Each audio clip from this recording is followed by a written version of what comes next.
Watch right now on the Front News Project. Chechens are fighting against the Russian army, a unique operation by the Ukrainian Special Services. The Ukrainian armed forces are hitting Russian positions in the Bryansk region, and this is just the beginning. Fiery, hot, and blazing. Watch the footage from the front lines right now.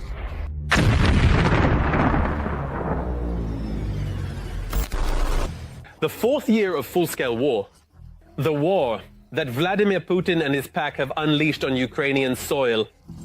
The heroic resistance of the Ukrainian armed forces and the entire Ukrainian people continues in their fight for freedom. Greetings, this is Front News. This is Vladimir Timoshenko with you. In the next 30 minutes, you'll get the truth about the war, which our journalists are gathering from the hottest battle zones. Well then, are you ready? Then we begin.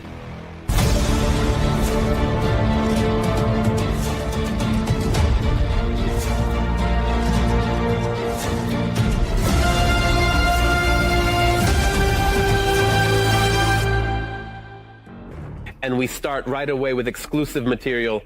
Chechens are joining the fight on the side of Ukraine. A super effective operation by the Ukrainian Special Services called Freedom or Death. It was carried out by the military counterintelligence of the SBU together with the Sheikh Mansour Volunteer Battalion and the Defense Forces of Ukraine. As a result, 2 Russian contract soldiers from Chechnya who consider Russia their enemy, they switched to the side of Ukraine and also provided our defenders with valuable intelligence. TSN Week journalist Oksana Rodionova met with Chechens in the Kramatorsk area and is ready to share exclusive details about this special operation. Let's watch. So basically, I'm lying in the bunker. Here is the senior commander. Here it is, a NATO sleeping bag, a trophy. The bunker is also a trophy. That's how things are. This is a video contractor for the Russian army, filming under a cover story for the Russians, comrade. But in reality, these are shots from the very lair of the enemies at the front. He is addressing his curator from Ukraine, a military counterintelligence officer with the call sign Freeman. This is Operation Freedom or Death. The author of the video is 38-year-old Saifullah Poke. He is Chechen. A Russian is a... A Russian is a detestable person to me, unjust, deceitful, vile, dirty, and unwashed Russian. And this hatred continues for centuries as long as Russia exists, evil, invincible. To defeat this evil, he provided us with information about enemy positions, the quality of the assault troops, the timing, and the routes of the Russian advance. And not just that, this was part of a joint operation between the security service and the armed forces of Ukraine at the front. Our artillery is working here. I'll mark it on the map now. What do you have on losses? Yes, but I don't know the details yet. And here is the warehouse with the railway above it. I'll mark it on the map. The shooter of the turret platoon of the 242nd Guards Company has long made the decision to switch sides to Ukraine. My plan was to sign a contract and at the first opportunity switch sides to Ukraine to fight against the Russians who have killed and are killing my brothers. Or my brothers have paid the price. He completed a number of tasks related to the drop and transfer of current intelligence information in the interests of the defense forces. He confirmed his reliability, and let's say the seriousness of his intentions. This is another participant in the operation, 45-year-old Abdullah, also a Chechen. This is not our war. This is not our war. The Russians started this war. At home in Chechnya, the local police officer lured him in with deception. Photo. They'll take your picture and you'll go home. The registration is over. So I went, and they immediately grabbed me and took me to the basement. 4 days later, they brought me up to the 2nd floor. They put the contract down and asked if I would sign it. I said no. They kept me in the basement, shocked me with electricity, tortured me. They wanted me to sign the contract. They beat me until I lost consciousness and then threw me back into the basement. Did they give you to eat? Just bread and water. They tortured him until he signed and sent him to occupied Luhansk. They trained for 9 days in the Luhansk region. This is just for show. We had that kind of training. I got in touch with the Sobratie Battalion Sheikh Mansour. I spent 6 days in the dugout and decided to switch to the Ukrainian side. They first established contact with the Chechen battalion, then with military counterintelligence. Ukrainian drones helped me overcome 1.5 kilometers of a mine-strewn field. I took a reference point from your drones and crossed over to your side with the drones. I was walking through a minefield. We tracked the positions of our defenders and understood where the areas that can be used to safely pass through. No more details can be disclosed. Khalak also contacted the SBU through the chatbot of the Sheikh Mansour Volunteer Battalion. His fighters are mostly Chechens. For 10 years now, they have been fighting on the side of Ukraine and conducting operations with the Joint Security Service to help residents of the Caucasus of various nationalities who disagree with Putin's regime to switch to the Ukrainian side. There are a lot of people who have been forced to the front. They want to switch, but there was no mechanism. Now there's a way to transfer them. They get in touch through our chatbot, which is in Europe. In the team of the Russian commander Sheikh Khalak, he went on the assault with the Russians and started playing a double game, aiming to switch to the Ukrainian armed forces without getting shot by Russian soldiers. I was walking ahead, everyone else stayed behind. There are a lot of dead Russian soldiers, but very few Russian corpses. Caucasians, Abkhazians, Armenians, I don't know what they're doing in Ukraine. Stay at home, it's better for Ossetians, Ingush and Dagestanis. I was in touch with people, I knew I would be met. The operation was risky as the fugitive could be exposed at any moment. Everything was done as carefully as possible. If the enemy sees that their fighters are deviating from the planned routes of the offensive, they may give orders to eliminate such units. Both were successfully transferred to our side, and then there were numerous checks, lie detector tests, to make sure they didn't bring enemy agents into our rear themselves. For us they are enemies, and for you, Russians, they are enemies. In 1937, my grandfather's father was taken from home, crushed in Grozny and fed to the fish in pieces. Then the FSB killed my 4 cousins. There isn't a single family that hasn't lost Chechen men. Russians were killing Chechen guys. Weakening the moral and psychological spirit of the enemy is one of the goals of such operations, but it's far from the only one. To show all nationalities that are being drawn into the military formations of the Russian Federation that they have the opportunity to reach out to certain Telegram bots, we can help them safely move to our territory and we can guarantee the safety of their relatives. The algorithm for the Russian military is as follows. To write the chatbot for the Sheikh Mansour Battalion, to pass the check, complete the task of the SBU counterintelligence, and safely move to the territory controlled by Ukraine, essentially under the protection of the Chechen battalion. I was hoping for a march. In Chechnya, it's freedom or death. The guys who come understand that their chances of survival there are minimal. Now they will rest for a while, stay in the battalion, and then we will give them a choice, because in Chechnya there is no choice. If they want, they will stay in the unit and we will fight together. If they want to lead a free, peaceful life, that's fine. These two expressed a desire to serve in the battalion. How many representatives of enslaved peoples have already come to our side secretly? We were just hinted at this unit. We'll have to seriously increase it. And now unique footage. The Ukrainian armed forces are attacking in Bryansk. Ukrainian aviation struck FSB positions in the Bryansk region. Believe me, the enemy had to... Oh, it's not easy. And also exclusive video of the destruction of enemy tanks, the expensive Malva self-propelled artillery, armored vehicles, and of course enemy infantry on the Kupiansk front. Moreover, it was very hot this week, even in the territory of terrorist Russia. This week, an oil refinery in Ufa, which is in Bashkortostan, was burning and blazing, supplying raw materials for explosives manufacturers. The Russian Ministry of Defense is vehemently insisting that there were no strikes. Well, let's say there weren't any, but then where did such a hellish fire come from? Take a look at our story. There will be exclusive details. The aviation of the armed forces of Ukraine destroyed FSB positions in the settlement of Belaya Beryozka in the Bryansk region. As a result of the precise strike, important military infrastructure of the enemy was destroyed, which was used for coordinating combat operations. This significantly reduced the enemy's ability to direct forces and resources in the region. The Ukrainian Defense Forces also destroyed a storage facility for thermobaric munitions belonging to the Russian invaders in the temporarily occupied territory of the Donetsk region near Selidovo. The occupiers said goodbye to the latest self-propelled artillery. In the USSR, the latest self-propelled artillery system 2S-43 Malva was destroyed, as stated by the Russian Ministry of Defense. The first serial samples of the Malva were delivered to the Russian armed forces in October 2023, and they were first recorded on the front in early June 2024. Also, on the Kupiansk front, FPV drone operators delivered a devastating blow to enemy targets, destroying Russian armored vehicles, tanks, communication equipment, and the occupiers themselves. But it's not just the occupiers on the front lines who are under attack. On the night of March 3rd, strike drones attacked the Ufa oil refinery in Russia, which is located more than 1,500 kilometers from the border with Ukraine.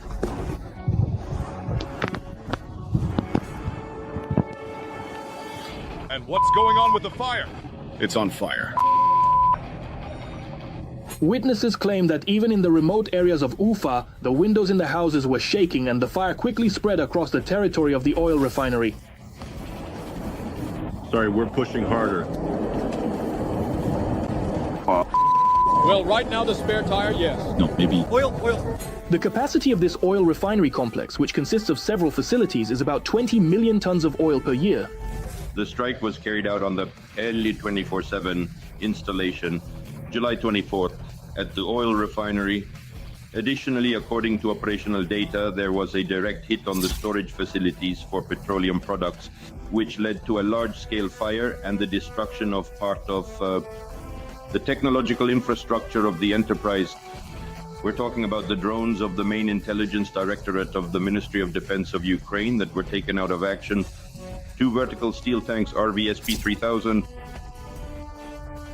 and the main pipeline for raw material supply. But for some reason, the Russian Ministry of Murder decided not to mention the explosions at the oil refinery in Ufa, and the Ministry of Emergency Situations stated that the preliminary cause of the fire was allegedly technological processes.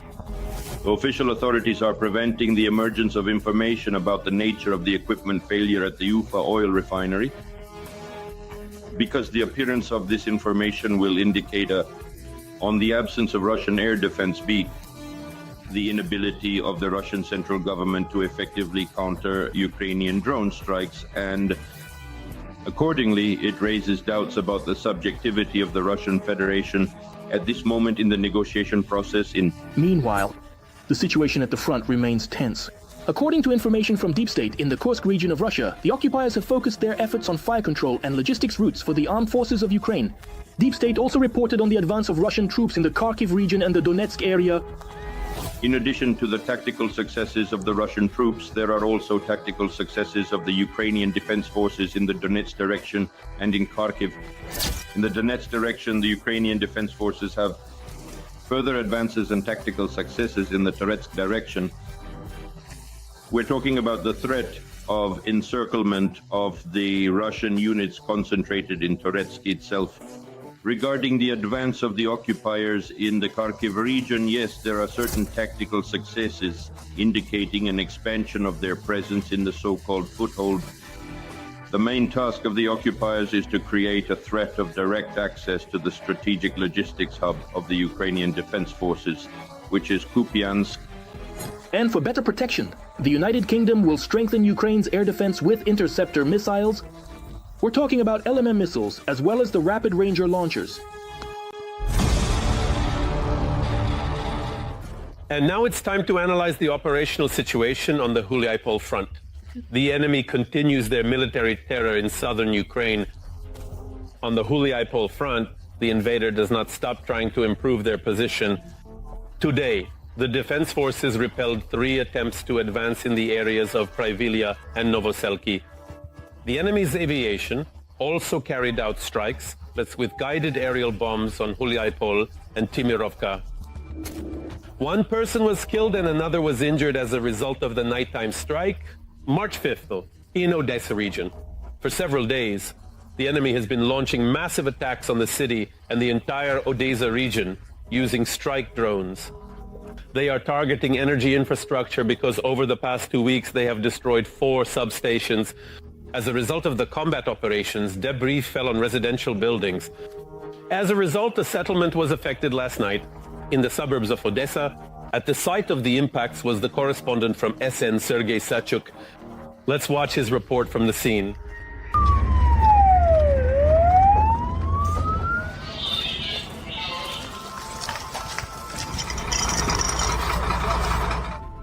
Only 3 walls are left of his 2-story house. The summer kitchen burned down to the ground. That night, Georgi and his wife were sleeping in a room that was reduced to a pile of rubble after the strike. When we saw in the news that a bunch of Shaheds were flying towards Odessa, my wife started crying. I immediately told her, let's hide under the stairs. 1 minute and a drone flew into our room. If we hadn't left, we would have just died. Locals say it was the most massive attack of strike drones on their village.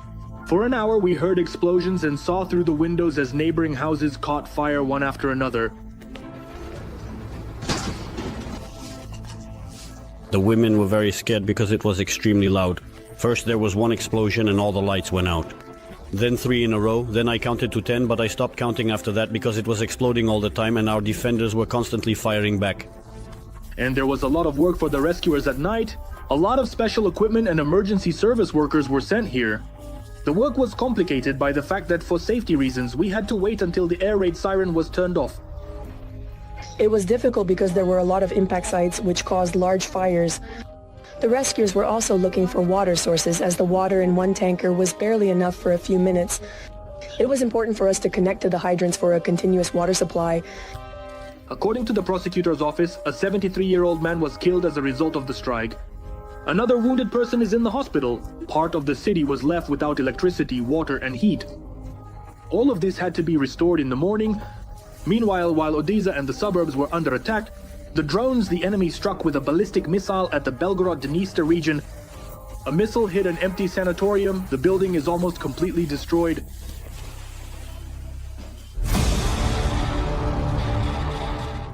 But now let's move to the Kramatorsk front.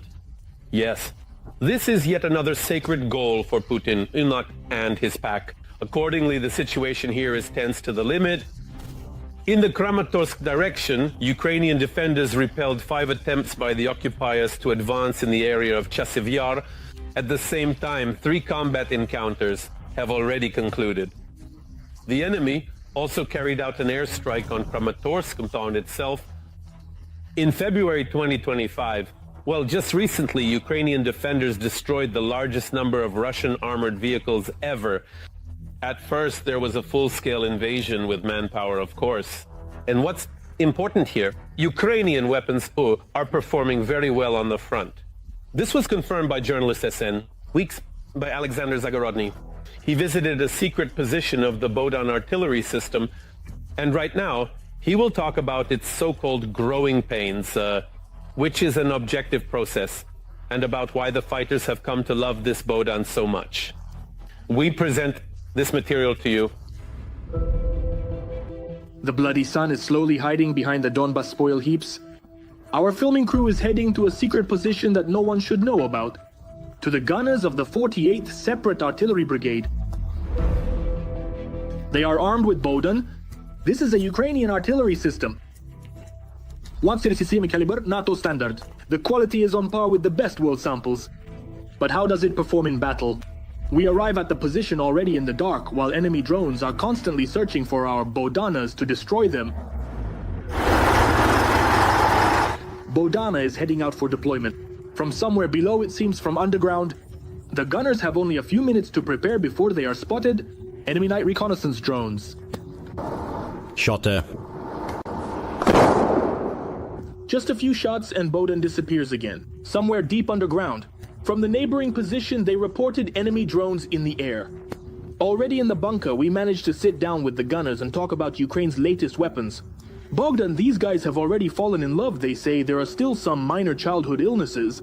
It's still a new system, but the main thing is that it works. The crew especially appreciates the armored cabin, which can withstand direct hits from powerful enemy missiles. The armor has saved more than one life. They got into the bushes. The vehicle is actually pretty good.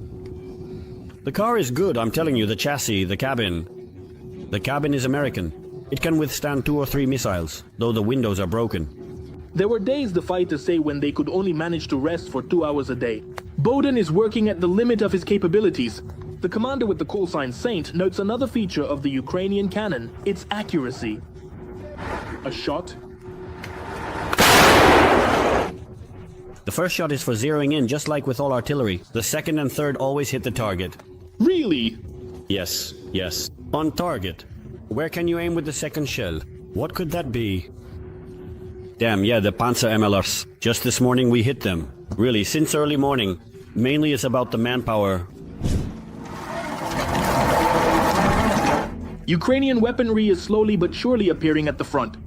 This is already the 110th Brigade of the Unmanned Ground Systems Unit. While the enemy is increasingly using donkeys and horses at the front, the guys are testing out these new drones. In the coming days, they will head to the front lines to evacuate the wounded and deliver ammunition. All these developments, both the thermite and the robot Volya, are domestic. And yet how quickly technology is advancing. Back at the beginning of the big war, the Ukrainian military could only dream of such technology. Now it's here. I just hope there will be more of it at the front. Ukraine is already producing dozens of different ground systems, including quite a few combat ones, but for now, transport vehicles are in the lead.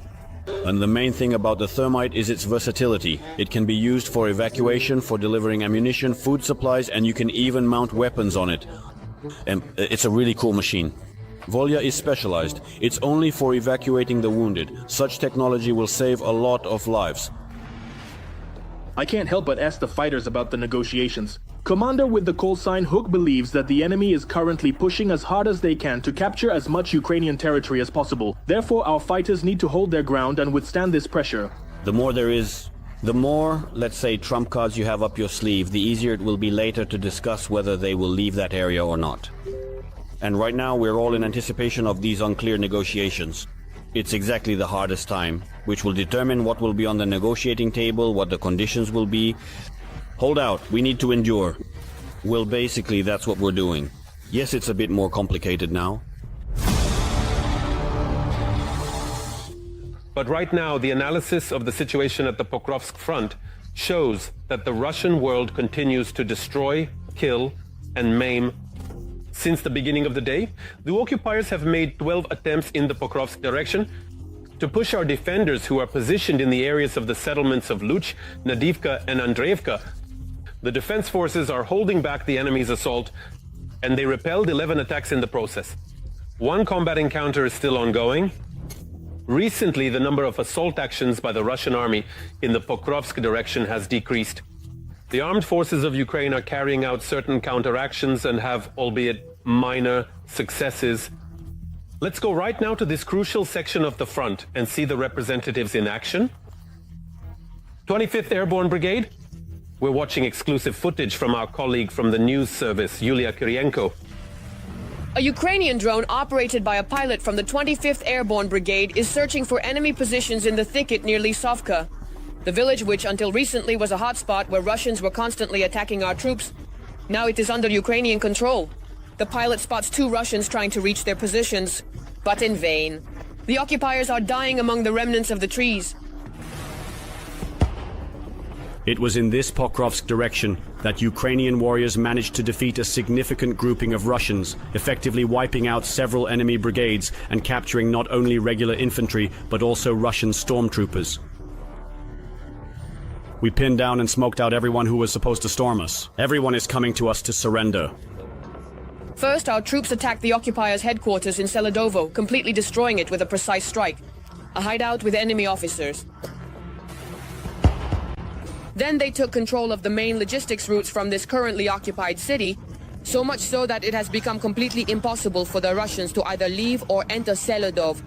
The Russians themselves wrote about this in their social media. There are no forces left. We don't know what else to do. The sky is completely in favor of the Ukrainians. It's impossible to move more than 3 kilometers away from Selidov. They are burning everything. By the end of February, the Ukrainian defense forces began to gradually improve their tactical position, southwest and north of Pokrovsk, particularly in the area of the village of Kotlin, which the Russians occupied a little earlier. Wow, how beautiful! Kotlin was held by more than 100 Russians. That was the information from our intelligence before the assault. There, the enemy was accumulating and trying to advance further in that direction, Pokrovsk, in order to bypass the city and cut off the main road to Dnipro for our forces. Then the settlement where people still live would have had every chance of being surrounded. But the assault troops of the 25th changed the occupiers' plans. We drove in with the equipment because it was a sudden option. To drive in right away, unload by ourselves. First of all, this is unexpected for the enemy. One group started earlier, while the second group, which was securing the area, was moving in to clear it out. The battle for Kotlin lasted more than 1 day. First, the strike drones took apart the enemy's positions. Next, the artillery got involved, targeting the most fortified hideouts of the Russians. Next, our armored groups on BMP-2s and infantry went on the assault. The first step is to stabilize the situation. The second step is to inflict maximum damage on the enemy in the settlement of Kotlin. To destroy as much as possible. The third is to cut off all approaches to the settlement. And the fourth is to occupy the settlement. We went in. Contact, contact, contact, contact, prisoner, contact, prisoner. Clearing Kotlin of the enemy allowed our forces to pull the front line back from the Dnipro-Dnipropetrovsk highway, the main logistics route in this section of the front, and to push the front a bit further away from the city itself. We don't let them get close at all. Everything is being destroyed at the approaches. But this assault, unfortunately, did not make the enemy stop completely. If they retreated a bit, then the neighboring sandy areas not far from Pokrovsk began to actively attack. And somehow our troops pushed back from the southern part of this equally key village in the Pokrovsk direction.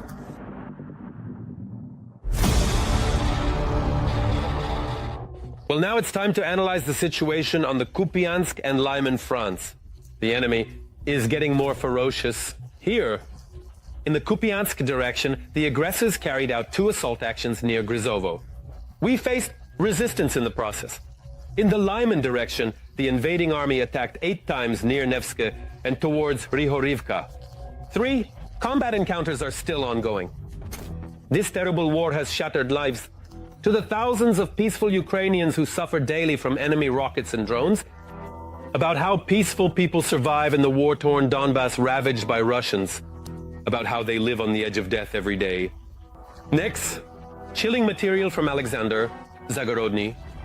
It's hard for the military, but it's not easy for the civilians either who live right on the front line. We're heading to the village of Perebudovo. This is basically on the border of Donetsk and Dnipropetrovsk regions. After the retreat from Velika Novosilka, this village ended up just a few kilometers from the front. At the entrance, there's a partially destroyed bridge. Seems fine, let's go.